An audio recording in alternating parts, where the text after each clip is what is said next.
Good day, Ponderers. Welcome to another podcast about personality development for work. So today we are on episode number 6, wherein we are talking about developing a positive attitude. So paano tayo makaka-develop ng maganda or yung positibong attitude sa work?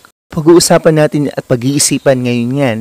According to Professor Rusan and Wallace, meron tayong kayang baguhin.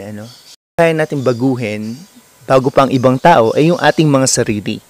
So we can change ourselves to have a positive attitude. Yun yung kanyang claim dito. So let's talk about that. Developing a positive attitude is really a challenging task. We have to work on it. Ang isa sa sinasabi ng isang lecturer about the human relations, dapat daw huwag tayo mag-expect ng isang perpektong mundo. Yung mundo na lahat ng bagay o lahat ng pangyayari ay umaayon sa ating gusto. Pag-isip ko yung point na yan, I think that's true. Everyone is an individual. Lahat tayo ay individual. Pero sometimes, some people, they act kung ano yung hinihingi sa kanila. For example, in regards with the supervisor, ang ini-implement niya ay yung hinihingi sa kanya nung mas mataas sa kanya. Maaring you're in conflict with their methods, nga lang, the fact is, they're the one who have the power. And as a worker, kailangan, we have to be cautious, maingat. We still have to answer with a positive attitude, What's wrong with the negative attitude? Well, ito ay depressors, meaning nakaka-down. Unang-una, yung mga nakakarinig, maaring meron kang punto, pero if you're stating it negatively, not wisely, then maaaring may perceive nila ikaw ay isang prophet of doom and gloom, ikaw ay isang taong negatibo. Ang isa daw sa ayaw ng mga boss, ay itong negative attitude ay nakakahawa. This can be contagious. Kaya nagpa-frown sila sa mga may negative attitude. When you are walking sa office, and you meet somebody who give you a smile, who has that positive vibe, nakangiti, medyo you feel light, or it lightens up your mood. So, hindi siya depressors yung pagngiti, yung pagbati. So, in the previous episode, I said, kailangan maging mabati tayo, We got to greet our co-workers, our supervisors. The aura of happiness is important. Think of negative thoughts, then negative yun na po-project. Pero if we think about positive thoughts, positive din yun na po-project. Now, this one is coming from me. Hindi naman kailangan na always positive tayo and wala namang ginagawa. I think the ability to see bad things that hamper development in the workplace, things that papababa ng quality ng service sa ating mga clients ay isang skill. At napakahalaga kasi dyan nga tataas yung quality ng ating service. Pero maaari kasing makita ng mga kasamahan yan o ng superiors o ng ilan na pagiging negativistic. At this point, ang sinasabi ko, let's not be too optimistic na yung positive lang lagi ang nakikita. Walang nakikitang negative. Kaya wala nang sosolve na problema o ang nangyayari, yung status quo na palpak ay hindi na i-improve.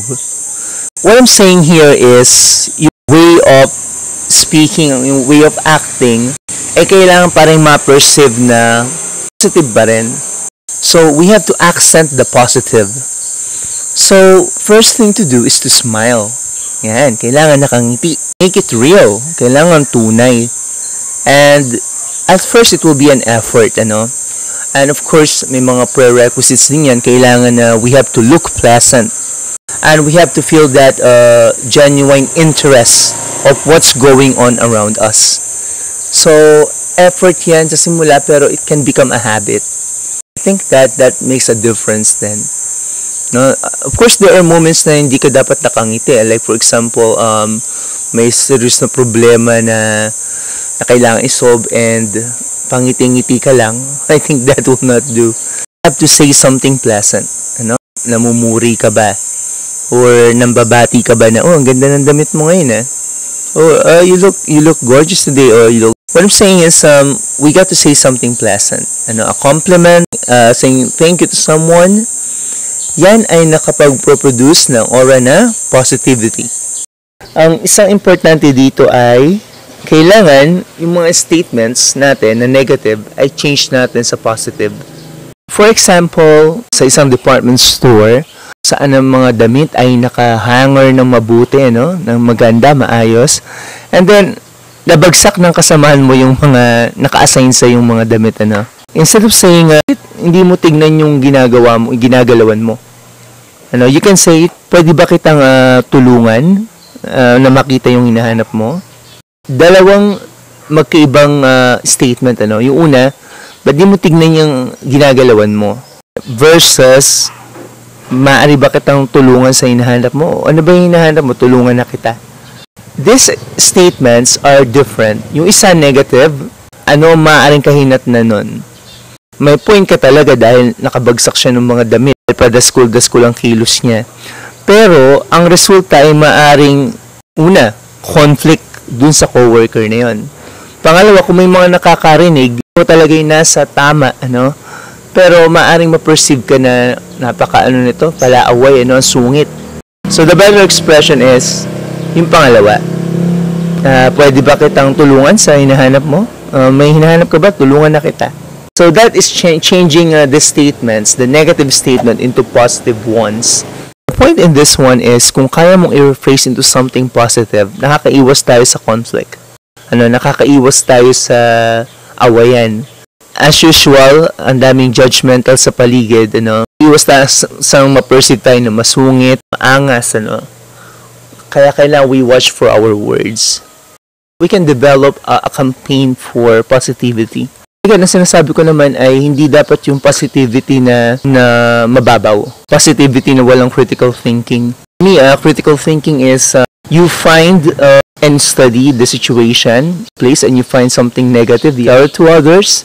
Pero, you watch out your words. Yung wordings natin kailangan tama and hindi magre-reflect sa atin na negative person. And hindi titigil doon. Kailangan magkaroon tayo ng way to solve it, and be active in solving it. And then, we expressed hope as we do the action. Yan yung critical thinkers, we change something negative into a positive situation. Now, for example, you see somebody na malungkot, you can say, oh, lungkot mo naman ngayon. That can feel na you're sympathizing. A person with a positive personality, look for something positive that might make the person feel better. For example, oh, I like your clothes. Bagay sa'yo yan. Oh, I like your headband. It accents the color of your skin. We can strive to spread positivity. And in that way, magiging maganda din ang tingin sa iyo ng colleague mo. Lalo na if you're genuine. If you're really caring. Not only for show na positive ka. Kailangan talaga genuine. Yun ang mahusay kung genuine ka talagang mag-show ng positivity. Every beginner has a lot to learn. So, sa mga bago pa lang sa trabaho, ang magandang linyahan ay, salamat po sa pious advice. I really have a lot to learn. And I'm learning from you. So, yun yung mga magagandang linyahan. You got to be cautious too. May mga power trippers din talaga. Sa mga next episode, pag-uusapan natin yung mga kailangan natin gawin when we're confronted with these power trippers. Next one, enthusiasm. Kailangan may energy. And alam natin, when we talk about of the physical, lahat yan ay nagmumula sa good sleep, good nutrition, and yung willingness and yung love mo talaga for your work. Kung kulang ka sa tulog, if you're not healthy, how can you transmit a positive energy? Magiging down in the dumps ka kapag talagang kulang ka sa tulog, So, napakalaga yung discipline, para we can project enthusiasm. It comes genuinely, kung talagang kumpleto ka sa tulog, you like your work, discipline is very important, ano? Come to work na kumpleto ang tulog. And healthy yung mga kinakain, walang alak, walang bisyo, walang sigarilyo, ano? Willingness to learn, ano? Kailangan you acknowledge yourself na ikaw ay natututo pa, lalo na kung bagong-bago ka. Iba-iba ang tao, no? Yung mga superiors, yung mga veterans, ano, na una pa sa'yo sa work, iba-iba yan, no? May mabait, merong talagang napakasungit, ano? Meron namang talagang napaka mahinahon magturo. Iba-iba. So, okay, scenario naman tayo. Alice, nagtatrabaho siya sa library. At ang complaint niya ay wala man lang siyang kaibigan, ano? Kaya niya hindi niya na nagugustuhan niya kanyang work. Wala lumalapit sa kanya, wala man bumabati sa kanya. Ano kaya ang problema dito? Pag-isipan natin. Una, maaari siya ay mahiyain. She comes up with complete sleep, with good food. She has eaten good food and maybe she really likes working, ano? Pero maaring mahiyain talaga siya. Ang complaint niya ay wala man lang bumabati sa kanya o nakikipag-usap sa kanya. So, ano kaya maaaring missing kay Alice? So, mag-isip tayo. And maaaring ang missing sa kanya ay yung smile. Ano? She's not smiling. So, mahalaga yung may friendly look that people can see you as someone makakausap.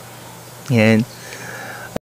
You know, may librarian ako madalas nakakausap, sa UP Diliman, sa library, Kasi, masarap siyang kausapin kasi may ngiti lagi siya sa labi, Yung bang hindi siya suplada.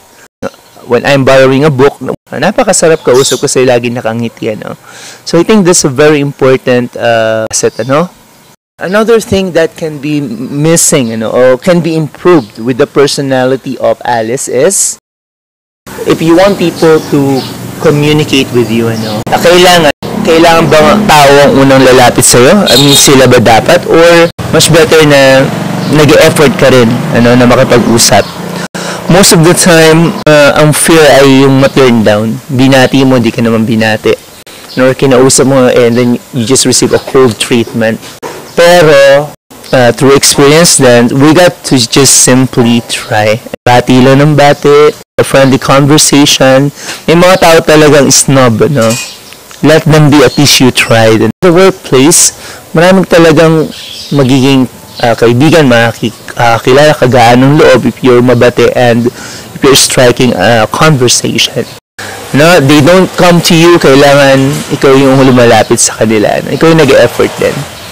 Okay? Cheerfulness, A single trait will so endear you to your co-workers and your supervisor as the ability to look on the bright side.